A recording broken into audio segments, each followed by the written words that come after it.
Social media पे news में चल रहा है कुछ दिन से कि आपने आपकी जो पुश्तैनी जो ज़मीन है, आपके फादर की जो ज़मीन है, उसमें आपने कुछ चीट किया है। आपकी बहनों का, आपने जो बहनें हैं आपकी, उनका सबका हिस्सा आपने हथिया लिया है और गलत तरीके से आपने ये ज़मीन अपने नाम करवाई है। तो इसमें कितनी सच्चाई है, थोड़ा विस्तार में बताइए। मैं सरिताबेन मोहनभाई पटेल बात करूँ छूँ। नानी तंबाड़ी गाम है मारू અને મારા મેરેજ થયેલા ને 97માંથી હું મારા પિયરમાં રહું છું અને પપ્પા અને મમ્મીના મરજીથી મને ઘરમાં રાખેલી છે।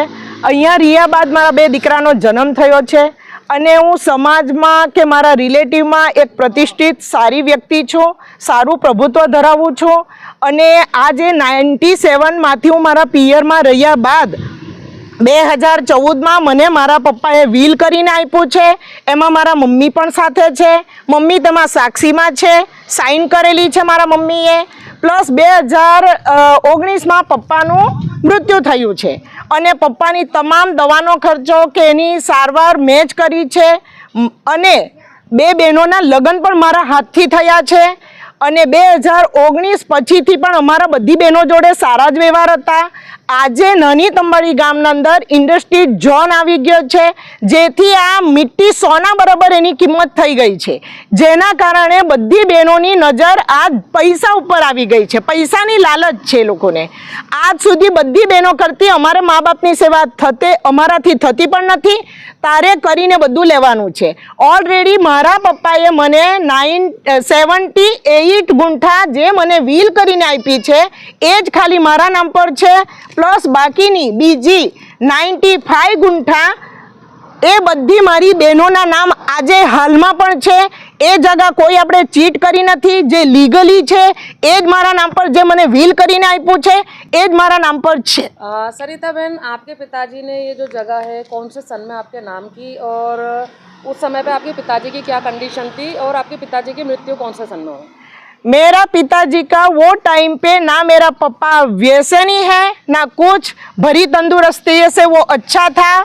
और मेरा पापा ने 2000 तारीख 10 फरवरी 2014 में पापा ने विल किया है और साथ में मम्मी पण मामलतदार में थी, बराबर। और 2019 में पापा का मृत्यु हुआ है।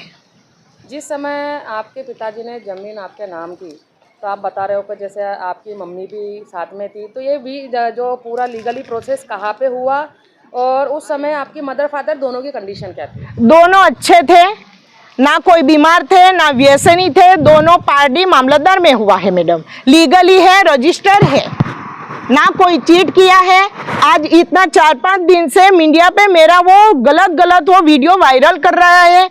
आज मेरा जो वो इज्जत वो लोग उड़ा रहे हैं, वो गलत है मैडम। और उसके पास जो भी फौजदारी कानूनी कायदा से उसके पास कार्यवाही होना चाहिए। मैं गलत नहीं हूँ। अब इस समय आपकी मम्मी कहाँ है सर? मेरा मम्मी 23 मार्च 2026 को मम्मी उसका मर्जी से ऑटो बुला के 2 बैग भर के बहन के घर पे रहने के लिए चली गई है। आज तक मेरा मम्मी से कुछ झगड़ा नहीं हुआ है और जो भी है मेरा मम्मी आज तक मेरे साथ अच्छी है और हर महीने मम्मी को मैं अच्छे से रखती हूँ और मेरा मर्जी से मैं 15,000 रूम भाड़ा भी मम्मी को देती हूँ। उसका खर्चा कुछ नहीं करना है, लेकिन उसका मर्जी से मेरा मर्जी से मैं मम्मी को देती हूँ। तो अभी आपकी मम्मी भी आपके अगेंस्ट बोल रही है, उसका रीज़न क्या है? मम्मी वो लोग सब 5 बहन, जब मैं ऑफिस 10:30 बजे चली जाती हूँ तब सब बहन लोग साथ मिल के घर पे आते हैं। मम्मी का पूरा माइंड वॉश कर दिया है, इसीलिए मम्मी अभी वो बहन तरफ खींच रही है। लेकिन जब पुलिस थाने में गई, मेरे सामने मेरी मम्मी आई, तब मेरी मम्मी समाधान के लिए भी बोल रही थी, लेकिन मेरी बहन लोग सब भड़का रही है, उसको माइंड वॉश किया है, इसीलिए मम्मी ऐसा कर रही है। आगे अभी आप क्या चाहते हो इसमें? ये जिस तरीके से सब न्यूज़ में चल रहा है और आपको मतलब कि ये लीगली नहीं है ये बताया जा रहा है, आप आगे क्या चाहती हो, क्या करना चाहते हो आगे? उसको प्रॉब्लम हो रहा है तो मेरा विल किया है, लीगली है।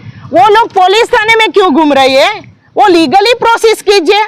मैं वहाँ पे मेरा जो भी प्रूफ है लेके मैं खड़ी रहूंगी। जे पण लोकोए मारा वीडियो वायरल कर्या छे, जे मारी बहनो होय के कोई पण होय, ते लोकोने हूँ कदा पण छोड़ीश नहीं। ए लोग पासे पूरा हूँ एक्शन लईश अने ए लोकोना पासे हूँ कोर्ट कार्यवाही करीश। આજે 4-5 દિવસથી મને મીડિયા પર એટલા બધા વાયરલ સોશિયલ મીડિયા પર કરી રહ્યા છે. હું ગલત નથી, મારા પાસે સાચા પુરાવા છે અને હું ઇજ્જતદાર વ્યક્તિ છું. મારા ઘરમાં વહુ દીકરાઓ છે, સમાજમાં બધી જગ્યાએ હું એક પ્રતિષ્ઠિત વ્યક્તિ છું. આજે મારી ઇજ્જત એ લોકો કાઢી રહ્યા છે, એના માટે હું કાયદેસરની કાર્યવાહી. આ મને મીડિયા પર આવવાનું કે આ મારે આ કરવાનું જરૂરત નહીં હતી, પણ મારી ઇજ્જત કાઢી રહ્યા છે તો મારે શું કરવાનું, જેથી કરીને આનો મારે ઉપયોગ કરવા પડ્યો આ મીડિયા પર બોલવા માટે.